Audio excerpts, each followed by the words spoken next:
come to order. Quorum present. All the commissioners and the county judge are in attendance. All legal notices have been posted. The court is duly called. Is there a motion to open court? Second. All in favor? Aye. Available open court. Please rise. Dallas County Commissioners Court is now in session for the March 2011 term with the Honorable Clay Lewis Deacon presiding. Please remain standing for the invocation. And today's invocation will be given by a guest of Commissioner Garcia.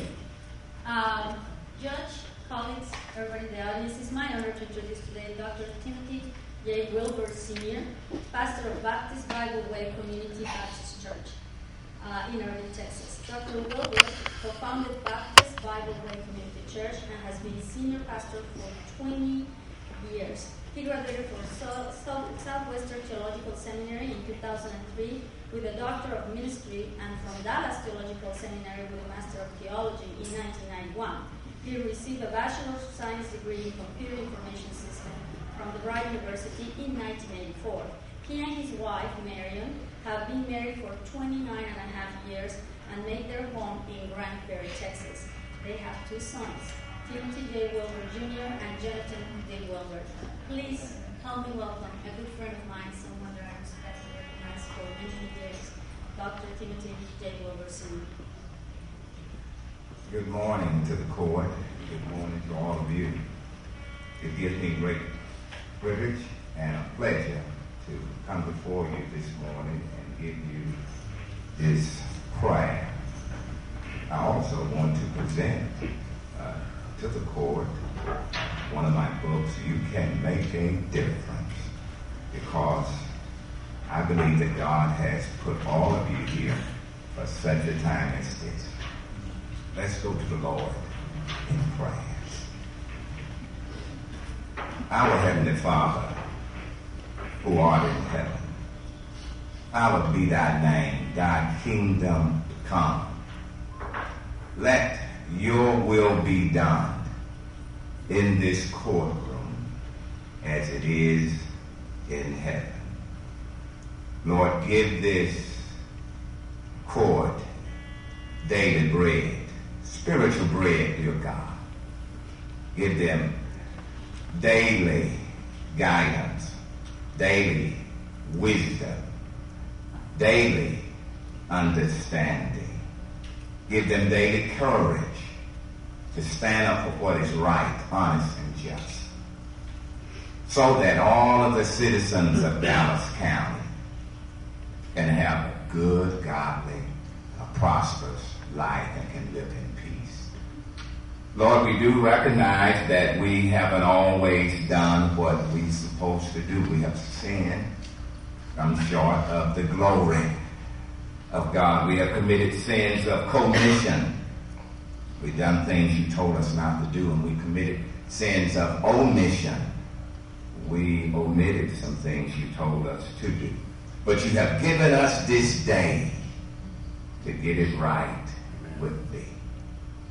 So, Lord, we pray now that you will lead us not into any temptation. Anything that's too hard for us, don't let us get in it. And deliver us from all that's evil, any traps that Satan has out there. Steer us from it. We know you can do it because thine is the kingdom. You have all the power, all the glory, and you have it forever. And we ask it in Jesus' name. Amen.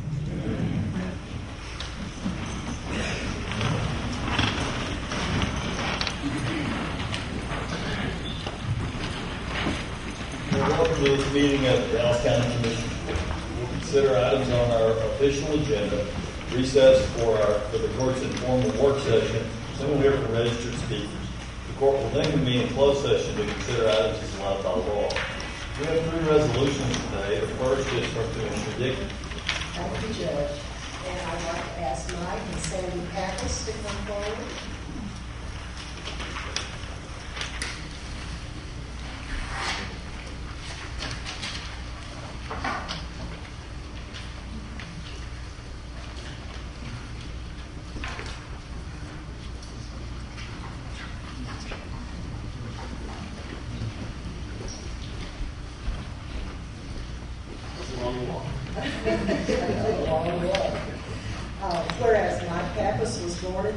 Texas, grew up in District 1. He's a graduate of Thomas Jefferson High School and holds a Master Peace Officer certification from the Texas Commission on Law Enforcement, Officer Standards and Education. And Mike began his career in Harris County in 1978 for Sheriff Jack Hurd, and went to work for Constable Jack Richardson in Dallas County in 1988, and has served Commissioner Maureen Hickey since 2004 as her right-hand man in District 1.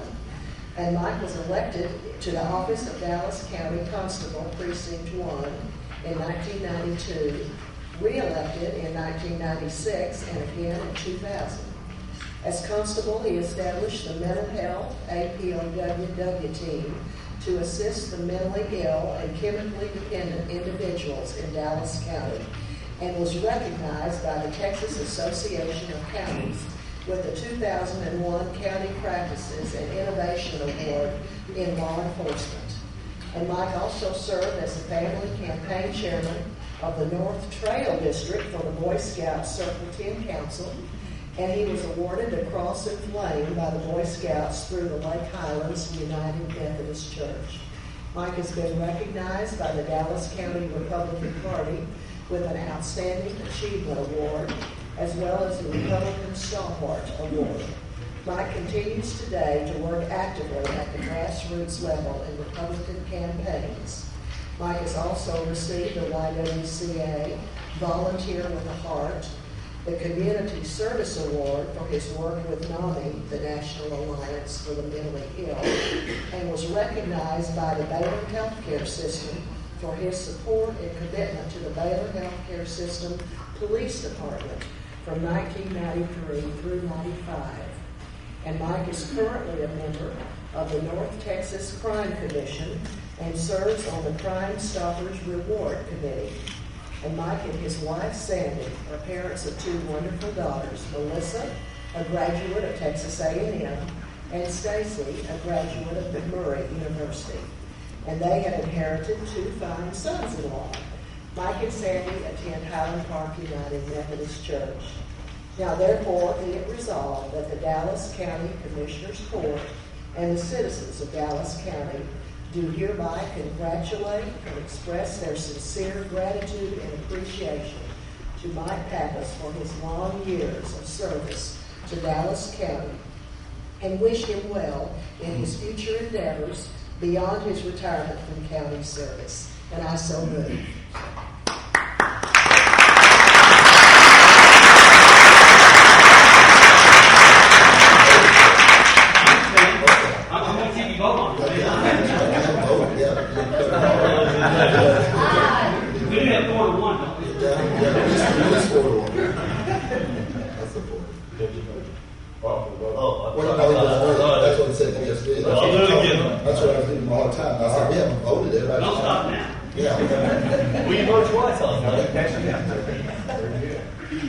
Well, I'll just say, Mike, you had a long, distinguished career with Dallas County.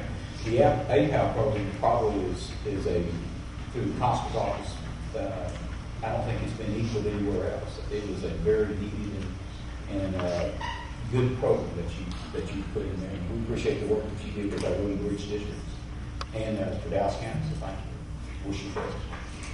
And I'll say this, I want to work with you briefly, but I appreciate your commitment to Homeland Security and public safety, and I hope we'll keep working on those issues.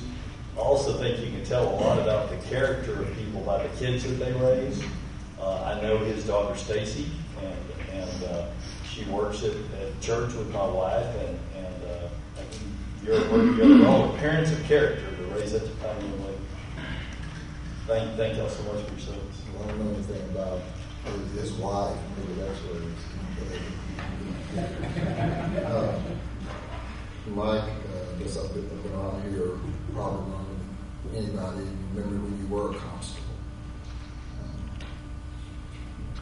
Tried to join your ranks, and I went to bed as a winner with like a 10-vote margin. And I woke up somehow in a little tin box. Was that when it was in the county clerk's office when he found that little box? It's all right. I sued them. I didn't prevail, but I lost by 8 votes. I tried to join the constable. I don't know if it was because they didn't want me to carry the gun or what. I couldn't even carry the gun. I carry one.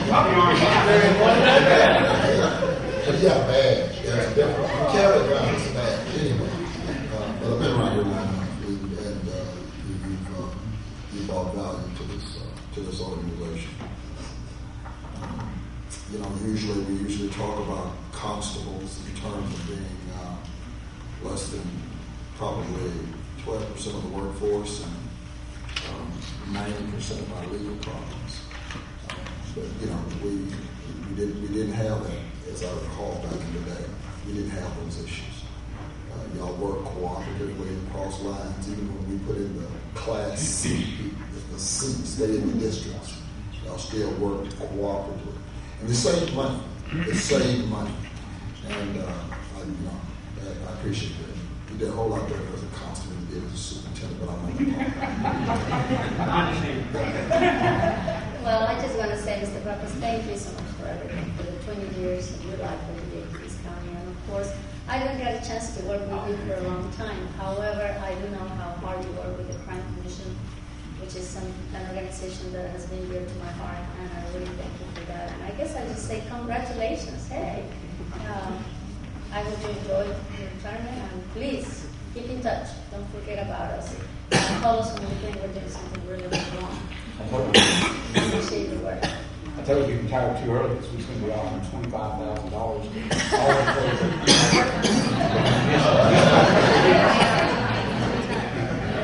grandfather. And that's not grandfather. That's not grandfather.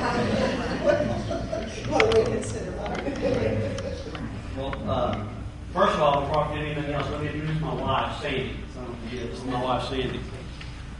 And the great staff I work with. Got Chris and Phyllis and Carol. Tony's here somewhere, but I think Charles Dickens said it best when he's in his book, The Tale of Two Counties. The best of times, the worst of times. Let me tell you something. Dallas County is more the best of times. It really is. It's emotional to receive the phone calls I received over the week and the emails and the business this morning. It's really been great. And I tell you, I could not do it without the support of the commissioners, the present court, and the past court. Couldn't have done anything without the past support of department heads and the current department heads we have now. And most importantly, I couldn't do it without the employees of Dallas County that are sitting in this room and the citizens of Dallas County in this room. And because, Dallas County truly has a great group of citizens and employees, and they're unmatched by anybody, anywhere that I've ever seen, worked, or visited. And I just can't thank y'all enough and the people in this room enough for all the support that I've had over the years. I do want to thank 3 more people real quick, special thanks, and that's Jack Hurd, in the sheriff of Harris County, gave me a shot to come work in Harris County back in 1978. He passed away, but I'm sure he still asks why he hired me. He doesn't know why. Jack Richardson, the same way, he hired me in 1988. He's since passed away. He probably asked himself many times why he hired me also. But now, the third one in Dallas County to give me a shot and give me an opportunity to hang in there was Commissioner Marion Dickey. And I do know that the court does not always see eye to eye on a lot of issues, but a lot of times we'll see heart to heart. And that's just important. And again, Commissioner Dickey, I just can't thank you enough for the opportunity you've given me to finish out my career in Dallas County. You've got a great big heart, and I thank you very much. Thank you to everybody.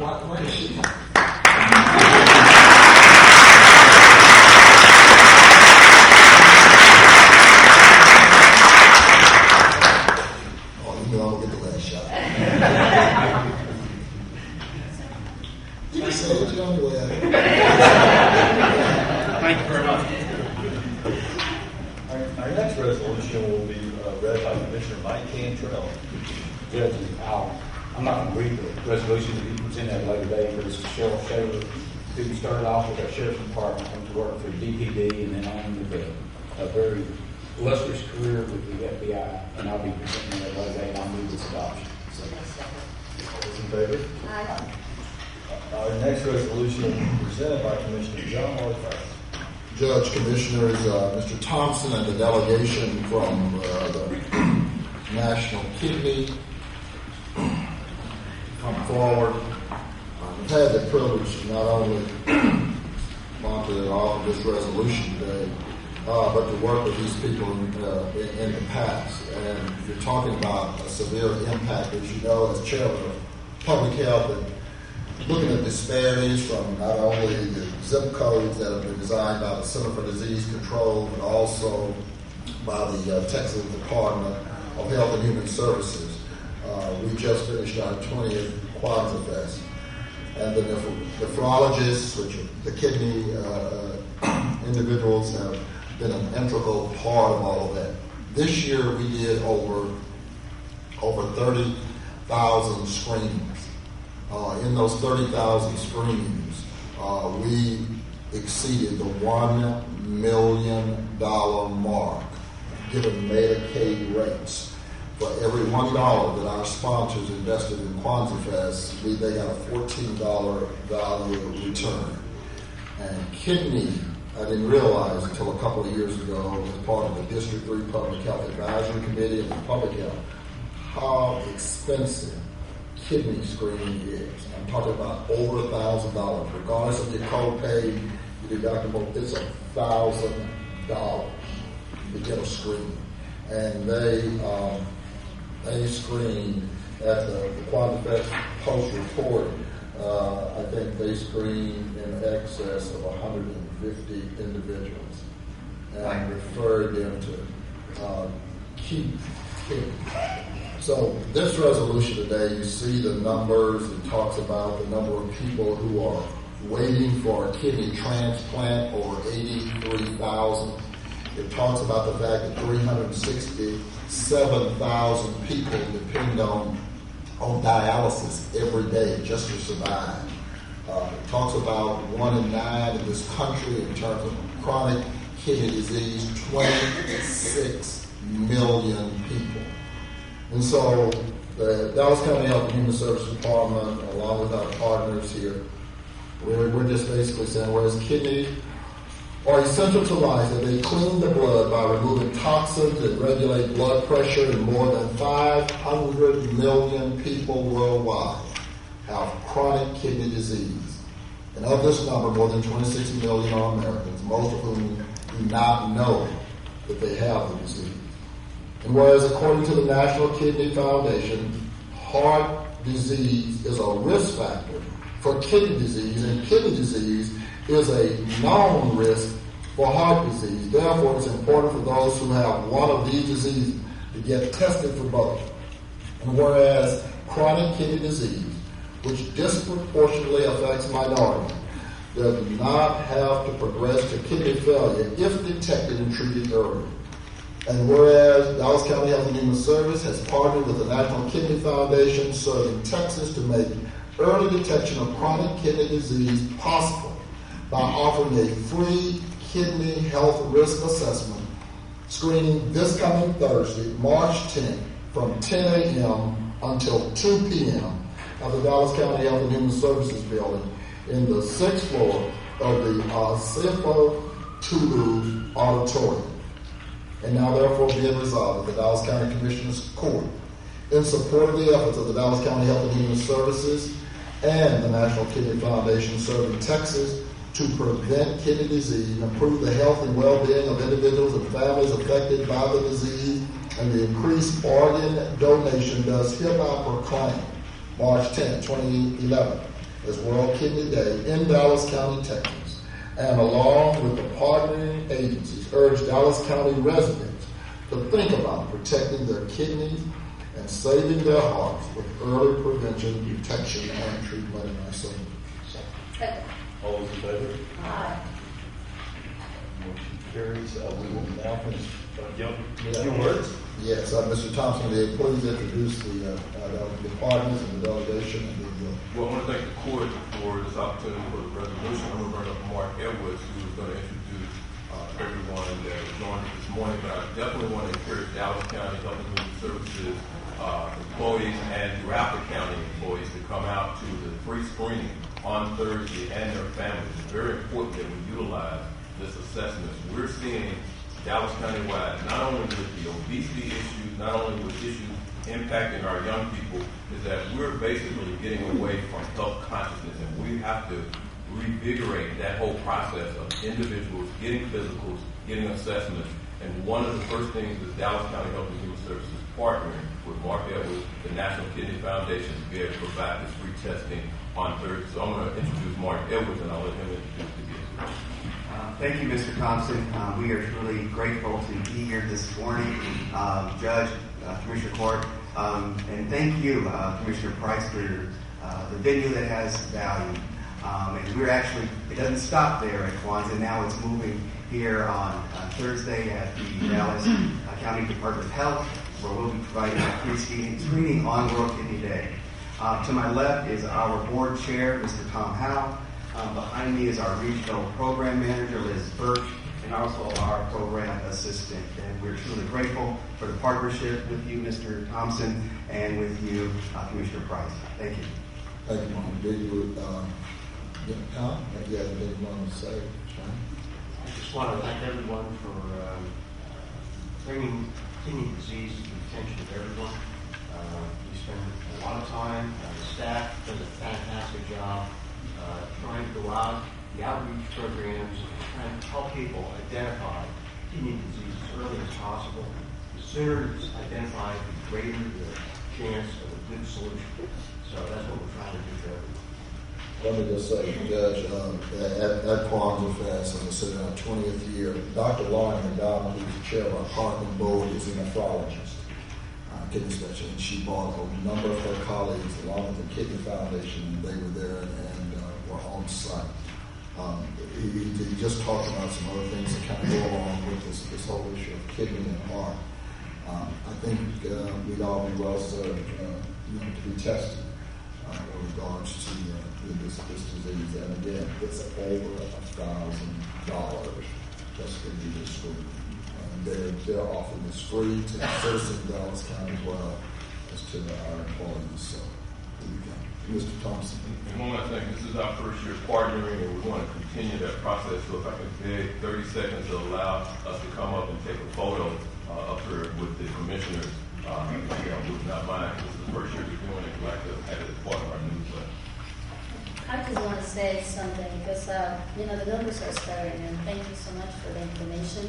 I want to thank also my colleague, Commissioner Price, the National Kidney Foundation, of course, you, Mr. Thompson, for this partnership, because this is important, especially in these tough economic times when healthcare, sadly, is not a priority for a lot of people. Food on the table is not a priority. So I want to thank you for the information, and I just want to, for the record, Mr. Thompson, to repeat the time, the day again, and what are the requirements for people to know and watch the municipal meetings. Well, the requirement is show up at Dallas County Health and Human Services at 10 a.m. and the free assessment will be provided.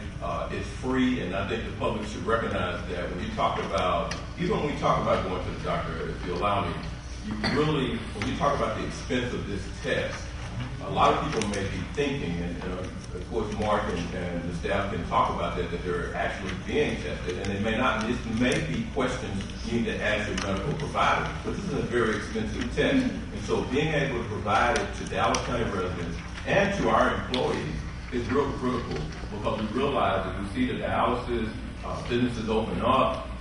It's clear that they're opening up as much as 7-Elevens are coming on our corner, and that's because of the issues we're seeing with people not doing the proper medical checkup and taking care of oneself. So we want to make sure 10 o'clock Thursday, Dallas County Health and Human Services, 2377 North Stemmons Freeway. 10 until 2. 10 until 2.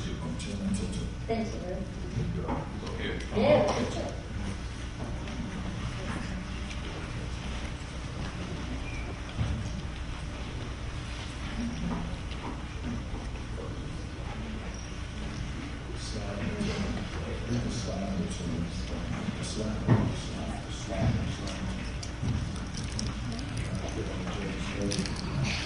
Please help me do that.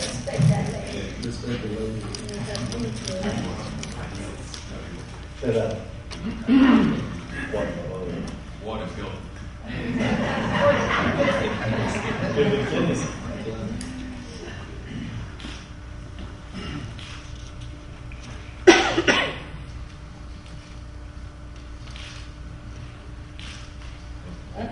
Thank you very much.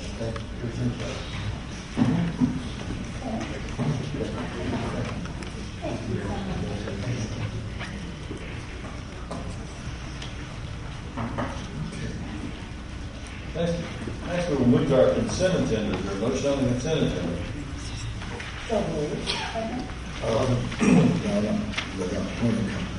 Okay. Under 8A, Mr. West, oh, you got on it, yeah, that'll done some 6, okay. I understand that you have the bar invoice for $14,000 included? Yes, sir, I was asked to put that on the agenda. That's right, no problem, I'm going to vote against it. That invoice, as far as I'm concerned, and making it for the record, is front-end loaded.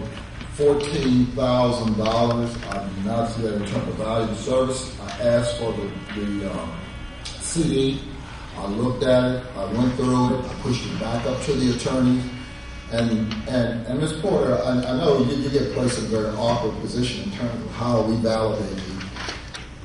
You know, a lot of us on the court, we look at these invoices, and a lot of these invoices, and your staff, every time I ask, they provide, as they should, probably with anybody. But I got a real problem with how we get to that point. And we're going to be talking about this as we go forward. There are some courts, there are some misdemeanor courts. Now, you heard Dr. Noyes last week says 98% of what we do, we plea bargain. They do not try these cases. And the average misdemeanor court over there is paying somewhere between $1,600 and $1,700 a month in court appointments. We got a couple of courts over there that are paying $17,000. How do you make the leap from $1,600 to $1,700 for average on courts, and then all of a sudden you got a $17,000 court in December, and I think in November it was a $16,000 court. And I don't know at what point in time we query what's going on with these papers. We've got some of those lawyers again. When I look at that printout, that are making over $150,000 in court appointments. We've got a public defender's office, the largest in the state, and the most cost effective. And at some point in time, we're going to have to put that judicial dashboard up here, and at least, y'all know we don't have any authority to call those judges in and want to know why they're paying those kind of dollars to those attorneys. The referrals are down. We looked at them this weekend. We did a graph. And one court over there in a case paid for a defendant to have 3 suits, as in apparel. The public defender's office has a closet with suits, dresses, and they dress their clients out all the time. How do we get somebody on one case paid for 3 different suits? And I've got it. This is, I mean, who's minding the story? And I know you're in an awkward position, but at some point in time, right, somebody's got to tell me how we're validating this. And there's not an attorney here can look at those invoices, and I challenge them that invoice is not front end loaded. And then we look at these other cases. I just don't understand. We're talking about budget, and again, you can talk. I guess you can defend yourself in terms of where your authority is with regards to that. I mean, you gave me the data. I looked at it, $16,000-$17,000 from misdemeanor cases, appointments. Can't justify it. In that same case in the public defender's office, they got somebody assigned that handles more cases, $16,000 to $17,000. That's 2 months straight. Yes. I'm not finished. So I'm just saying, how do you put something in place that begins to speak to that. I know you don't report this court, but how do we put something in place? How do we question and query people who are paying those kind of dollars out of those coffers? And it comes out of general funds. And I do understand your question. We review that. Our authority is to review and determine if it's statutorily approved. So in order to enact it on its face by a judge, something that I do have to honor. I do routinely review those, compare them to the schedules, compare them to a need, and send it back to the judge to ask and determine, was this truly his intent? And then I feel like I have no choice but to pay that. We need to address that in another manner. But to enact it on its face, in order of the judge, I won't prosecute. But you don't find it peculiar when I look at the spreadsheet, and I did the spreadsheet, you don't find it peculiar that if all the other courts are $1,500 to $1,700 average, I've got courts that are jumping out at $16,000 to $17,000. And that is the reporting that we do so that can be brought forward. I don't have an authority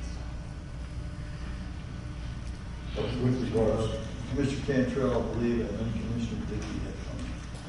Mr. Heupel, with regards to the item that's on the consent agenda, the $14,000, have you reviewed the disc? Have you reviewed the attorney's fees? In other words, what I'm basing it on is going to be the decision of the DA. If you determine that that's a reasonable value, I'm assuming that Mr. Barr signed the contract that Dallas County provides for your office, and you negotiate that contract with them. Is that correct? So, Commissioner, as you remember this matter, talking about the matter involving the DA's office. So, the engagement with Mr. Barr attorney was done pursuant to a standard engagement contract that the county has that's used for outside counsel. I checked the work product and the bill produced by Mr. Barr's office against the contractor to make sure that the monetary amounts charged by Mr. Barr is commensurate with the contract.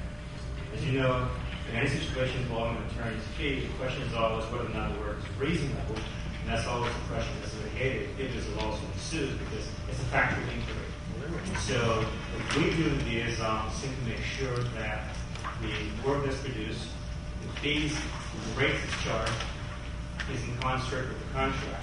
And whether or not it's reasonable, it's almost a question that there's no science to it, it's simply a factual inquiry. I did that with this bill involving Mr. Barr and reported back to Mr. Martin.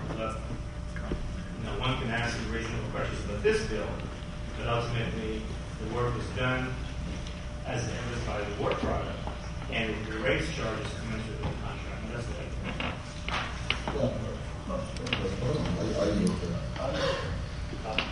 I'm not sure that I heard that you think it is reasonable. Do you think that given the work done, that it was reasonable for that otherwise the taxpayers? I'm going to pull it and look at it myself. Is it reasonable or not reasonable? Well, Judge, the question of whether it's reasonable or not is not necessarily a legal question; it's a factual one. And I can say that it is or isn't. Another person look at the same bill and disagree with me what I say it is or isn't. So, but it's your job to say whether it is or isn't. So what's the answer? Well, I believe that it is. You what? Well, you said what? Well, I believe that the work that was produced, the rate that's charged, is commensurate with the contract. My judgment is reasonable. Yes. Another lawyer in my office has disagreed with me. And so again, there's no science to what's reasonable or isn't reasonable.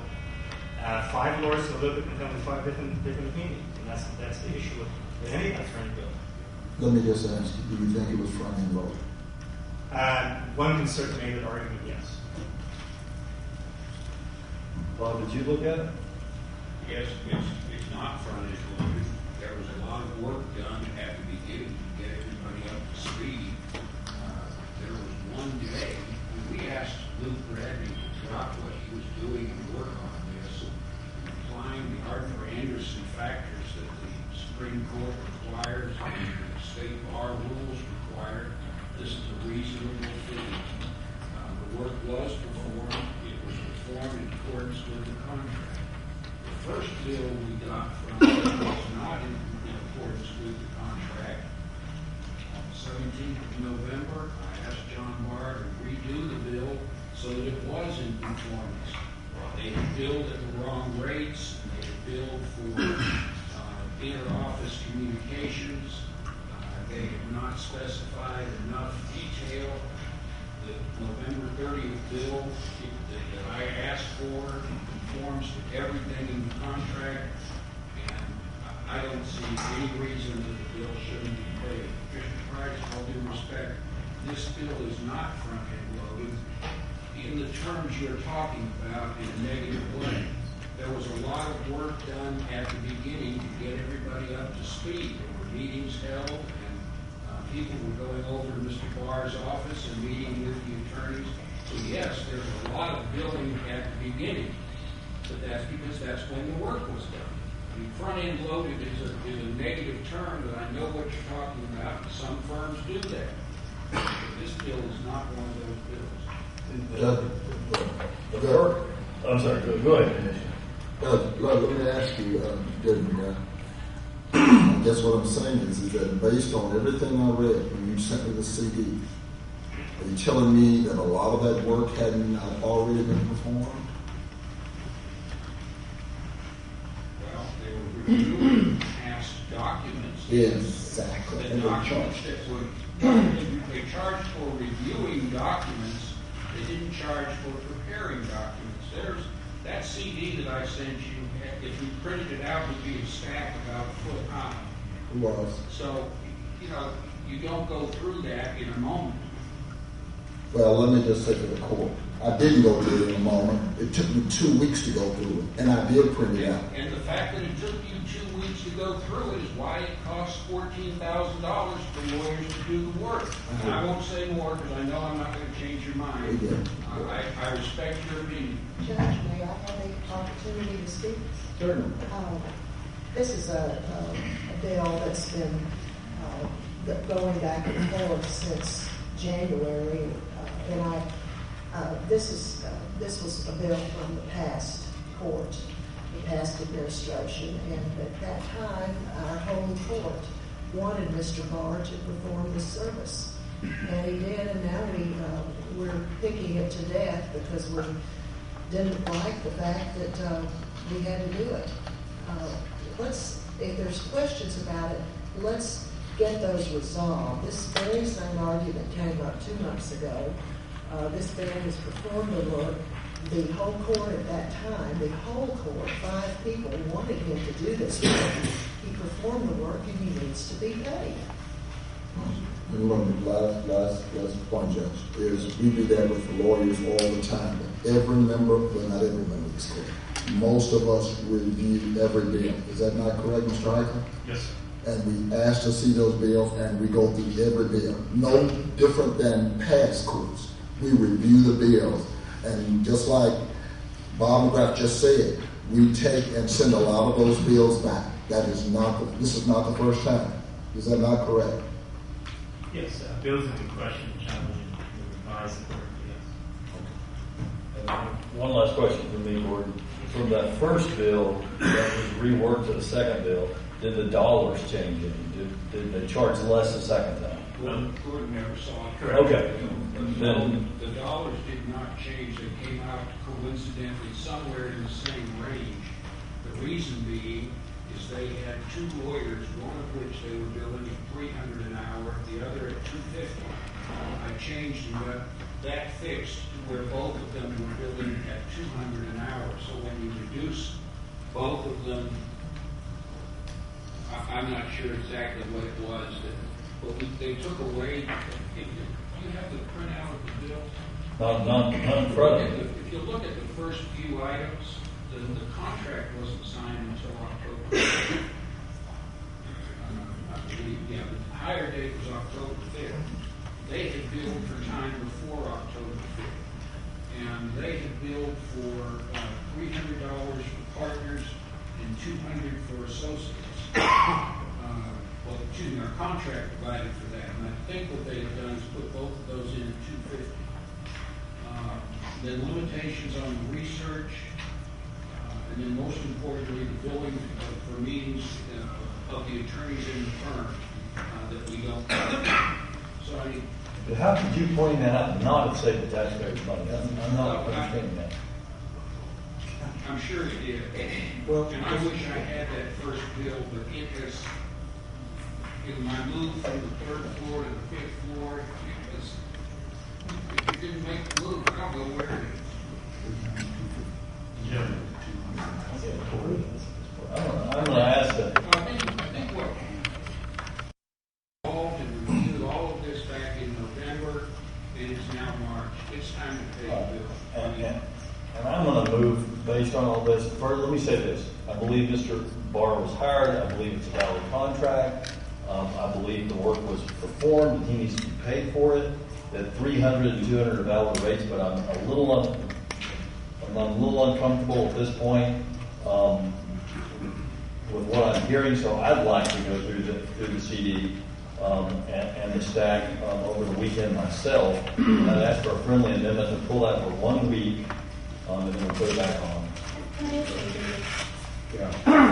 And I did talk to the VA's office, and thank you, Mr. Heichel. I did review the CD as well. And some of my questions were on the front end, like Commissioner Price said. And some of what I didn't know, what I just said right now, is that some of that work was done before this court ordered on that contract. Does that change anything, Mr. Heichel? But let me just shed some background here, Commissioner. You recall that this matter involved an investigation that was asked by the court into the DA's office.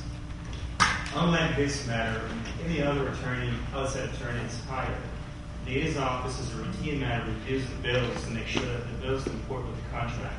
In this matter, because it involved the DA's office, we were not involved in the review of any invoices prior to January, when I was then asked to say, okay, now that the matter is closed and the conflict of interest no longer exists, will you review these bills with the contract and invoice to make sure that what we're being asked to pay was done pursuant to the contract? So I undertook that review with that in mind. If Mr. McGrath was talking about that there was an invoice before that was revised and came back, he's correct, I did not see that. Or no one in the DA's office, because at that time we were not asked, because of conflict, to not get involved in that matter. So I don't know about previous invoices. All I know about is the one in January that is before the court, where he's asking for $14,000 plus to be paid for a set of work that he has done. I have expressed my view that yes, it appears that if you look at the invoice, there's a lot of work done up front. The things that one can argue was already out there in the public arena. Now, whether or not that was a legitimate cost, the court would have to make that. Well, I was ready to go for this today because of my conversation with you, but I didn't know what you just said. I just didn't know that. I agree with Commissioner Price that some dealing was, fussy to say the least, but I will definitely support the friendly amendment just for you to review that part and for the judge, if you haven't had the opportunity to see the judge, and then for you to come on and brief us again. I mean, I understand it was a legal contract. I understand that this court or past court ordered on it. And I definitely, the last thing I want to do is to drag our county into a lawsuit for non payment. But I will support the friendly amendment for Judge Jenkins to review as well with you in a second time, if that's okay with you. Am I clear that what you want to see is the bill that I got revised? I want to see both. I want to see the CD and both bills. Okay, CD and both bills. And if I could get those as soon as possible. I'm sure you can get that. I don't know where my copy is, but I'm sure that the bar's office has a copy. And again, I want to see to it that we get him paid properly, but I want to review that based on what we're doing. So, That's fine. I will accept the friendly amendment. But I think, it's been 5 months, and this was brought up in January before. People aren't going to want to work with Dallas County if we pick everything to death. This lawyer, I think, is not particularly popular with certain members of the court, and I feel that he's being picked on. But that's my opinion. And I do think we need to make this, get this done in a timely manner. And I agree, and he has been friendly to me and was a supporter not in the campaign, but nonetheless, I want to make sure we got this right, and that's no reflection on Mr. Barr, who's a fine attorney, but let's go, let's pull this and look it over as soon as possible. So with that friendly amendment, then, shall we? Second, yes. And I was the maker of the amendment, and I will accept the friendly amendment with the provide that we do this in a timely manner and not keep it another 5 months. If I get it by Friday, I'll do it this weekend. And put it back, I'll put it on the agenda. We'll put this back on the agenda. So when we get it by Friday. You put it back, go ahead and put it back on the agenda. All those in favor? Okay, next is item 9, bids and RFPs. We have 2 ties this morning on 2 bids. Is there a motion? All those in favor? We got to let him look at it.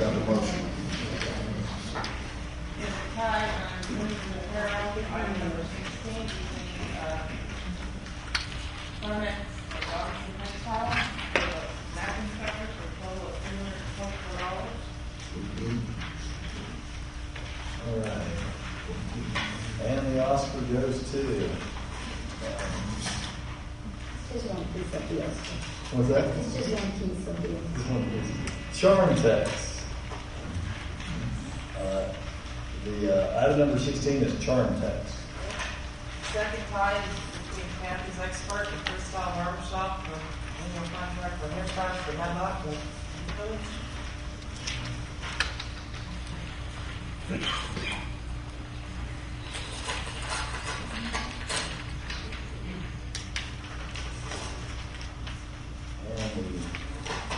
Barber for the children and Medlock and Youth Village will be Kathy's Expert Cuts. That being said, both of those bids, the ties having been broken in accordance with law, I would move and include those in the motion. And I second that motion. All those in favor? We'll now consider orders 10 through 39, pulling 26 for future consideration. I hope to have that on the agenda pretty quickly. Is there a motion on the court order? All those in favor? Okay, now we will recess for our drinking section. For items to be considered in a subsequent session.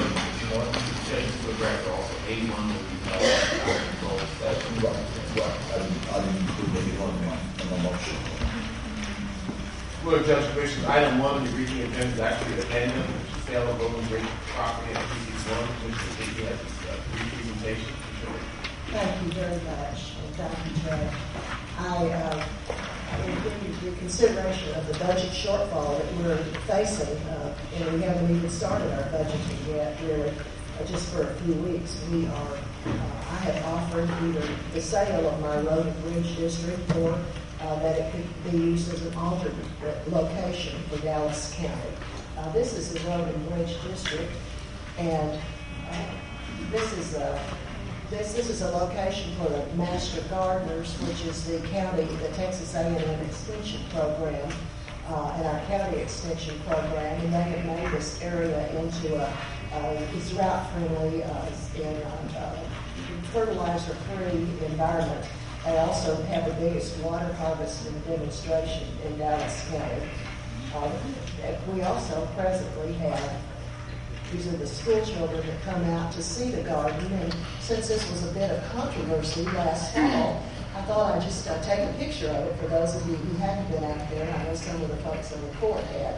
These school children are learning how to grow vegetables and flowers. Many children in the inner city schools don't know where their food comes from, so we've adopted a couple of schools in Oak Cliff, and one in my district that we are doing gardens for.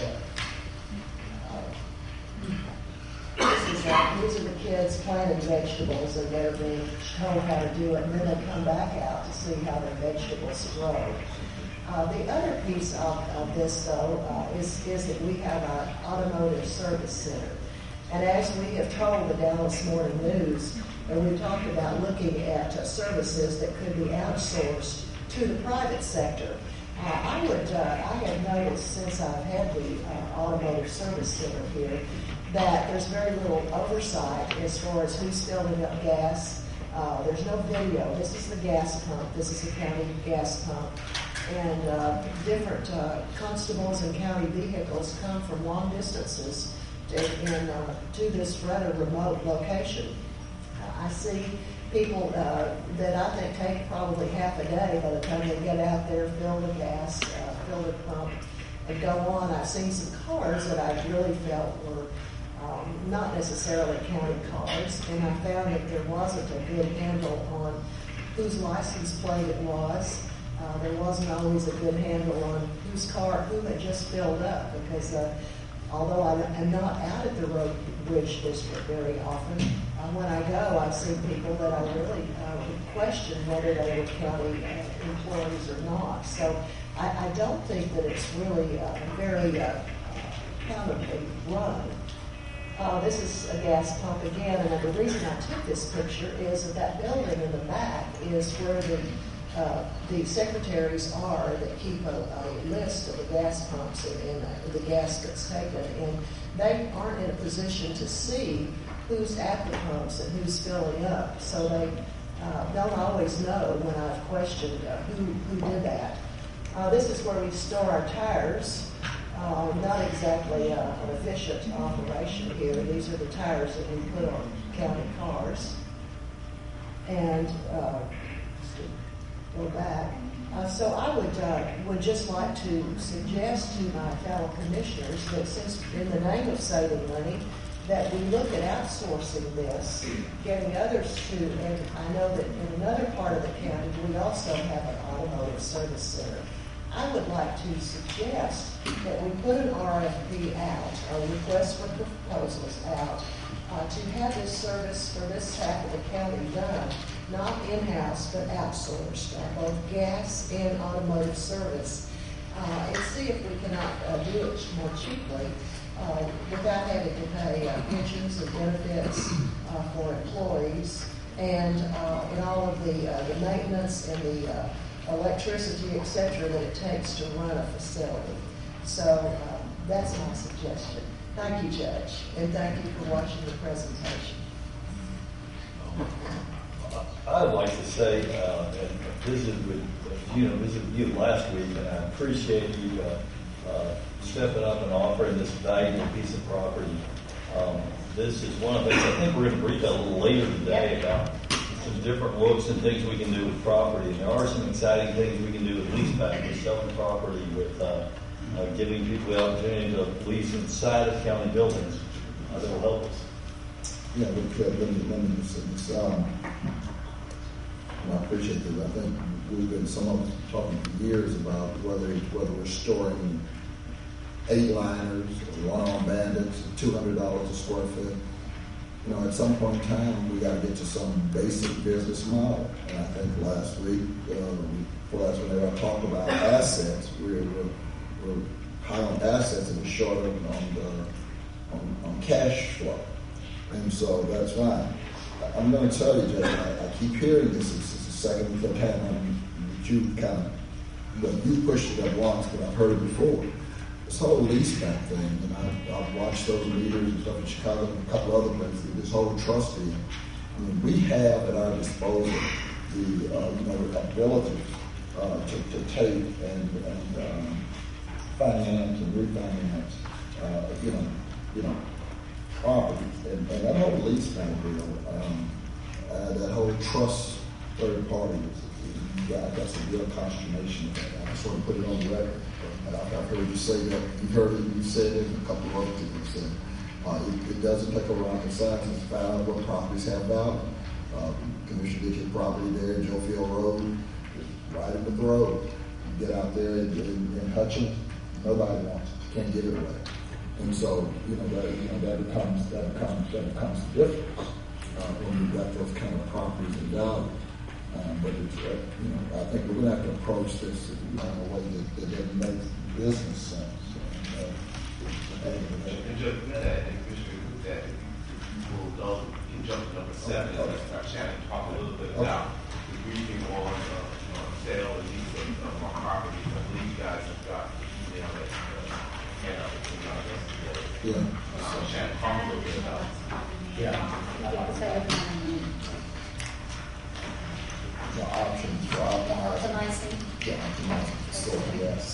Thank you. Darryl will get a couple of those out for you all. We did send this out yesterday. Based on the comments from last week, we wanted to give you some information about what the county currently has in its kind of a physical inventory of what we have. In addition to that, some areas where we're leasing space to look at that. The statute provides the different ways that we are able to dispose of our real property, and I've listed those items there. I would recommend, we have sold property through sealed bid in the past. I'm concerned, given the current market, that that's not very advantageous for us. The statute does allow us to go and hire a broker and pay that broker a fee for services. I would suggest that we go that direction. As the property is identified, we could solicit for a qualified broker to assist us with that through a process that would come to this court so that you all can select who that is.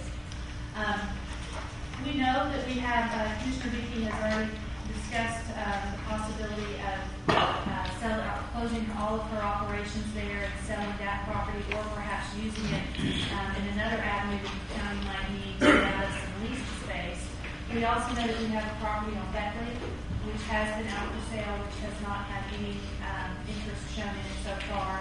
We have some property on Ewing Avenue that might be of interest to. We have some churches that lease some of the parking lot space.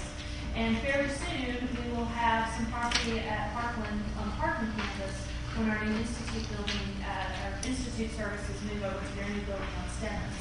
So we do have some places, and of course, in Decker, as we're able to, now that we have all the inmates out of Decker, we're moving towards getting the CSCD operations out of there and into Frank Crowley. And we've had discussions with the WADAC House as to how they will ramp their program down. That would be another property that the county has available. So I would just like some direction from you all on moving forward with getting those properties on the market. We will need to get appraisals on some of those properties. There's some I have some recent appraisals on, others I don't. We'll use the county's IDIQ appraisal department to look on those. And then I wanted to make you aware of areas where we lease space currently. That's primarily for adult and juvenile probation.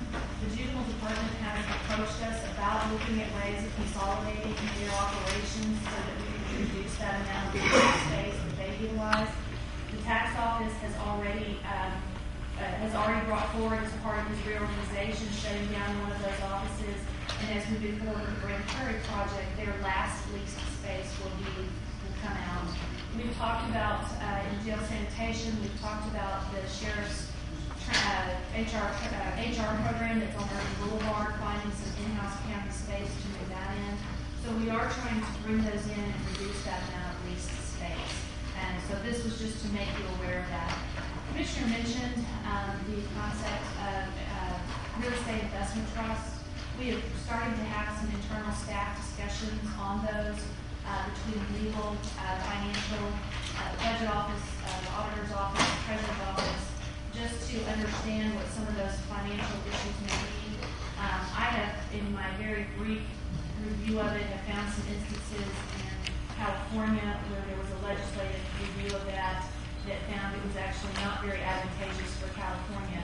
I've been advised of some other reports to go and look at, and I will be doing that. So if that is something of interest, we will need to have a separate discussion on that. And I'd like to do that when we can give you some financial analysis of what that might look like. I do believe it is statutorily an option for the county that we have that ability to sell and lease back. I would just want to make sure financially that was, given the county's bond rating and our financial situation, that was something that was the right answer for the county to do. With our bond rating being as low as it is, it may be that in the California instance, what they found was that they were as high as our bond rating is high as it is, so that we get interest rates as low as it is. Got this mixed up. In California, what they found is that they calculated it was essentially, in some of those instances, it was double-digit interest is what they were paying when they did those types of transactions. So I just want to make sure we have a good understanding of what that might be. There has been some discussion of some other areas that the county could lease space. I didn't include include that here. We are a landlord in certain instances. There's been some discussion that perhaps some space in Old Red might be, there might be some interest in some of the police space in Old Red. I'll need to have a conversation with the museum, because a lot of that space they use for their event space. So, But you know, it's a landlord that can collect land. that is correct. You really want to bring that up. You're not doing that. So we'll keep moving forward on these, but I do just want some direction from this concept of moving forward with selecting a broker through a competitive process, a qualification process. And you say it will be $10,000 to $25,000 per building. I think for the appraisals, that's my best estimate based on some recent appraisals that we have had done. Each one of those would come back to this court as a work order from the IBIQ appraisal vendor, so that you would know what that amount was before we move forward. Go ahead, He's using Florida. Okay. Well, I'd just like to say, just sort of weigh in on this. I know that our tax assessor, John Ames, and I've met with him, I know he's probably met with the court members too, and I really like your out-of-the-box thinking with regards to how we can solve our budget problems. I'm not a particular supporter, and I told you that. I believe it's a short-term fix. Government's going to be around for a long time. Our footprint may be smaller as things move ahead, but so, I'm concerned about us moving this direction with the appraisals and a broker, particularly based on what we've seen in just Parkland and what we saw, I think, the last time we looked at the Decker the value of the Decker Center. It basically had no value in the building. It was all land. It certainly didn't rise to what I thought. And given the economic situation right now, I'm not sure we would really get the full value out of those pieces of property. So, in this tight budget crunch, I'm not sure we ought to be spending money to find out we ought to be holding right now in a holding position until the economy does turn back, kick back up. And that's just my point. Well, Judge, that was my position with, just based on where Joe Field Road is, she got a prime piece of property. Right, and it may individual isolated case. Right, exactly. So I understand that. As you said, we talked about Decker. And by the way, we got a schedule on Decker with regards to everything from Layback House. We've given them notice to this court. Was in charge of that last year. We did not work that, so we've given them notice. CSCE has notice. Facilities is working on that conversion. So we plan on by the end of the year, we'll be out of that facility totally. But just like you said, what it takes to just talk about raising that facility along, because there's no value in the building. It's just land. Nobody can occupy it if they really wanted to. They can probably bring the code, and it is in floodplain. No, it is in floodplain with this shit. Those last cars didn't flood out just because. But anyway, yeah, it's in floodplain. But, and again, unfortunately, she called Lindsay on real valuable, like I said, piece of property. Most of what we're still building is going to definitely be probably south in terms of just available land. I guess, I'm kind of Commissioner Trail. I don't want to go down the road of spending spending a lot of money. And let's talk about Cliff House. 26 years ago, I came in, the community was concerned about Cliff House. Somebody wants to buy Cliff House, that's fine. We're getting ready to talk about bringing the carpentry shop and the last few facility pieces out of there and relocating them. And I don't know where we are. I think I asked you the other day, where are we with Mr. Warren, because they rejected our offer. Right. They rejected our offer on the building. And Mr. Moore is looking at additional sites. One of the sites we actually talked about was the Decker site for this facility.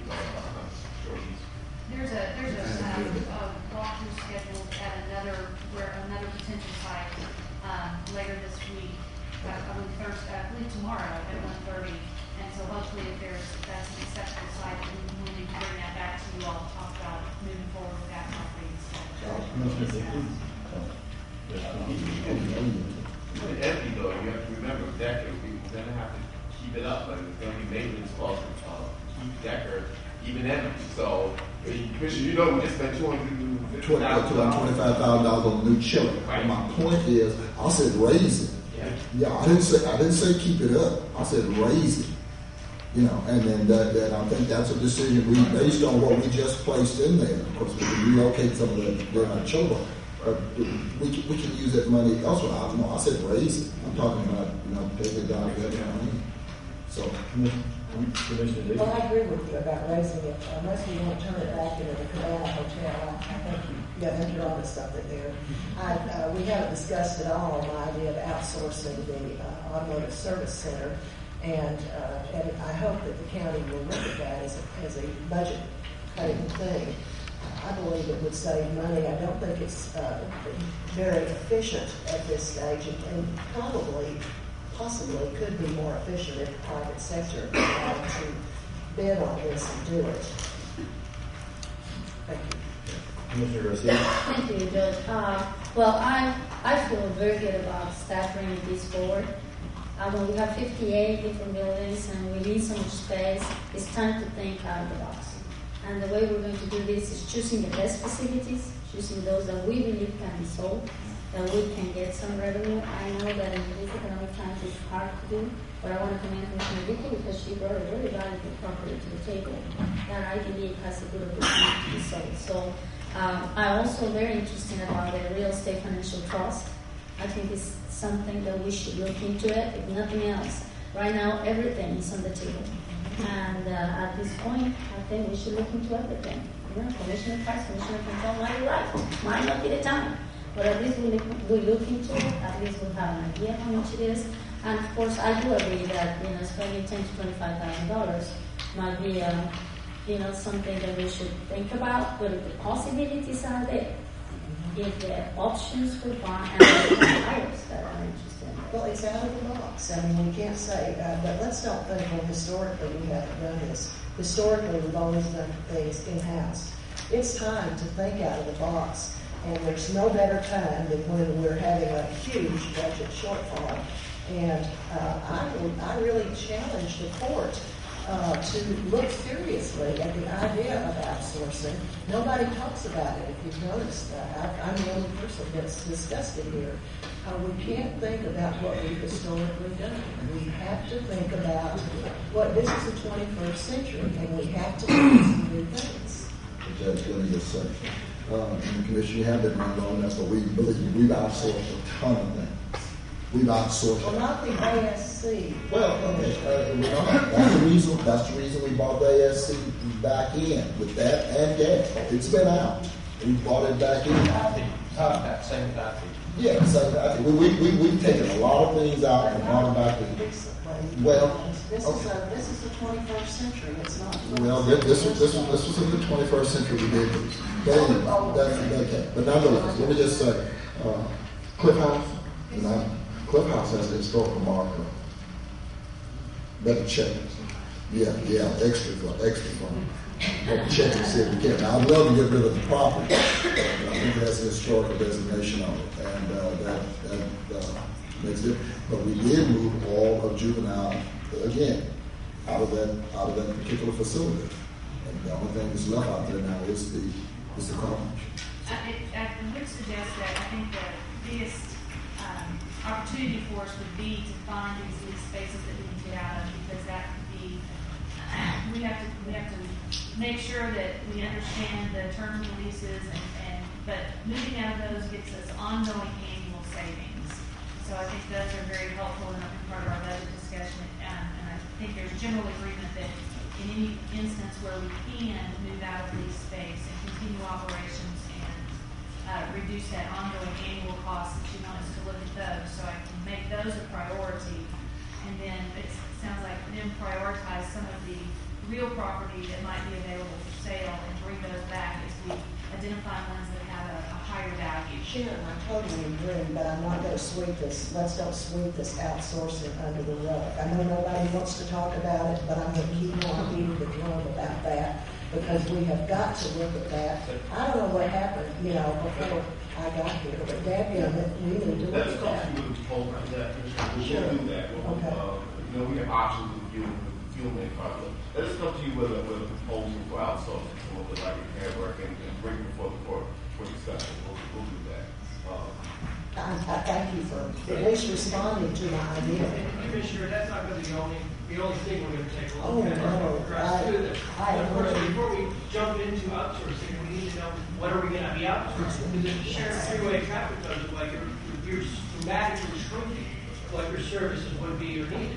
So you want to make sure you have it. I just want to be sure that we look at it and we, when we push it here, it may bulge up here, but I want us to consider, I want us to think out of the box on this thing. And I think the taxpayer wants us to also. I've heard what you said, and when that's brief, that's something I'll look at, and consider seriously. And I want to get back though to the buildings if we could for a moment. I've heard what everybody's had to say. My thoughts are this: generally speaking, I look at all these things as assets, and if that's not the best place for our money, if the best place for our money is in meeting our budget or somewhere else, I'd like to see us move the taxpayers' money to where the best place for their money is. I do think, I'm not tied to lease back, I'm not tied to sales, I'm not tied to leasing to third parties, but I am tied to the concept of trying to maximize this asset.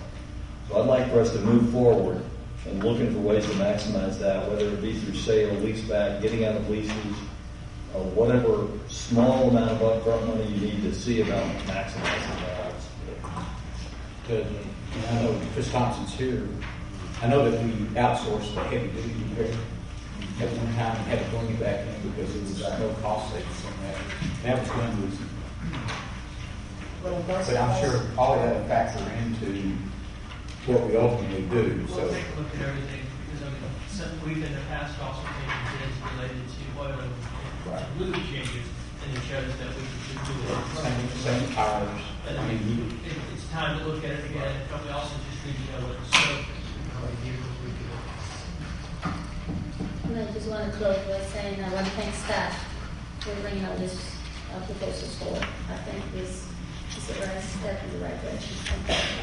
Looking at all of the options and bring them some additional information and analysis forward as we go through those. Any other comments on buildings or? Let me say this. As property values continue to go down, especially commercial, we ought to be looking at maybe some lease option purchase situations where we get out of the leased properties and have properties that we own. That's the direction I would go.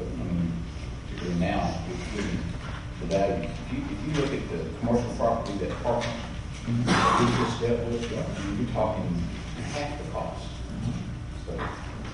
And that's one of the things we're talking about, and again, in jail sanitation. On yesterday, as we talked about what we are, there's some penalties, and some of our leased properties. There's some real penalties. We're talking about exit. Right. Then we just need to look at when they turn and stage out properly. And Shannon was correct. If we get out of the leased properties, we do get the reoccurring general fund savings because that's where we pay our rentals out of the general fund. If we sell properties, historically that would go back into the capital fund to be utilized for the purchase of additional properties and or transportation projects. Clearly, we can have a dialogue about doing it differently, but generally the concept being that if you're going to have a one-time source of revenue, whether it be a leaseback option or a sale of a property, you don't want to use that to offset the cost of a reoccurring expenses. Otherwise, the next year, the reoccurring is still there, but the revenue's not. And so you just need to make sure we consciously talk about it at stage what we're doing. Good. Any other comments for the month? Thank you, Seth. Item number 1, Health and Human Services, 1A, recommend approval of fiscal year 2011 line item grant, administrative agent quality management budget. Item 1B, recommend approval of fiscal year 2011 line item superintendent act part A, administrative grant, administrative agency budget. Item 1C, recommend approval of reallocated fiscal year 2010 line item superintendent part A formula fund provides us with tax and aid in the future. Item 2, IT, both A and B are put on the formal agenda. Item 3, forensic sciences, recommend approval of updated interlocal agreement with the City of Dallas for forensic laboratory services. Is the document on here? It is here. It was here. Yeah. Good question. Good. Great. Beg your pardon? Is he trying to keep you away from the podium? Yeah. Good job. Good job. I don't know, Justice Edition. Item 4, juvenile, request application for submission of the violence against women program grant and juvenile justice grant from the criminal justice division. Item 5, purchasing and county treasurer recommend release of the RFP for emergency services for electronic payments and bank card processing. Item 6, public works, recommend providing authority for the purchasing agent to advertise for consultant engineering and IDIQ services. Item 7 will be heard. Item 8, budget. 8A, you've got your conference travel and training request. 8B, hiring fee acceptance and additional attorney and juvenile department. Item 8C, recommend approval of the amendment to U.S. Department of Housing and Urban Development Supplemental Care Grant between Dallas County and Central Dallas Ministries, now City Square. Item 8B, request approval of various recommendations in the HR Civil Service reorg listed in your briefing and recommend the department submit the changes to civil service for final approval. Item 8E, that quarter was on your formal agenda, and 8F, we will have our budget discussion beginning 1:30 in the courtroom.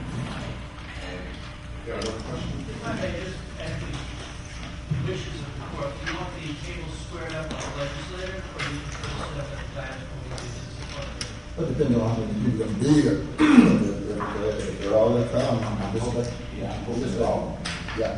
So they for just table, stay. they will leave it this time. Thank you. Judge, there are no other questions or information miscellaneous that can be briefed within, and we have one speaker listed. All right.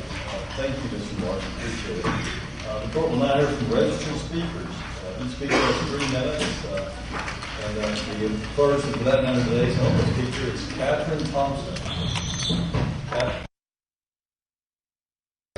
We should look into it as a budget session. Those kind of firsts, I believe, are just something that should be things to pass. Most of our workforce makes less than $60,000, and they don't have car allowances. So I just can justify that. Thank you, Judge.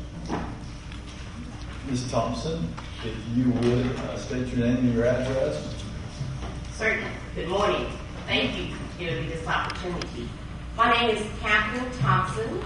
My address is 1315 River Chase Drive, LaPel, Texas, 75019. My contact number is 469-226-4099. My county commissioner is Commissioner Dr. Garcia. I'm here this morning seeking referrals. I am a substance abuse instructor. I teach a drug and alcohol awareness program to youth under the age of 21. And as I hear speaking outside of the box, outsourcing, and that is why one of the things I want to do. My mission is to help save the youth in Dallas County, and it's also in North Texas. The program that I teach is MIC, Models in Consumption, MIP, Models in Possession, PI, which is Public Intoxication. Again, that is for youth under the age of 21. This is a program designed for deferred adjudication, so we won't have so many of our youth going to the prison system. I have a passion for that, to help save our youth. Again, my name is Catherine Thompson, and I am seeking referrals. Thank you for this opportunity. Thank you. All right, the court is now reconvened in public session and recess for its closed session as authorized by Chapter 551 of the Government Code as previously posted. Any action as a result of the closed session will take place in the subsequent open session. Thank you for your attendance.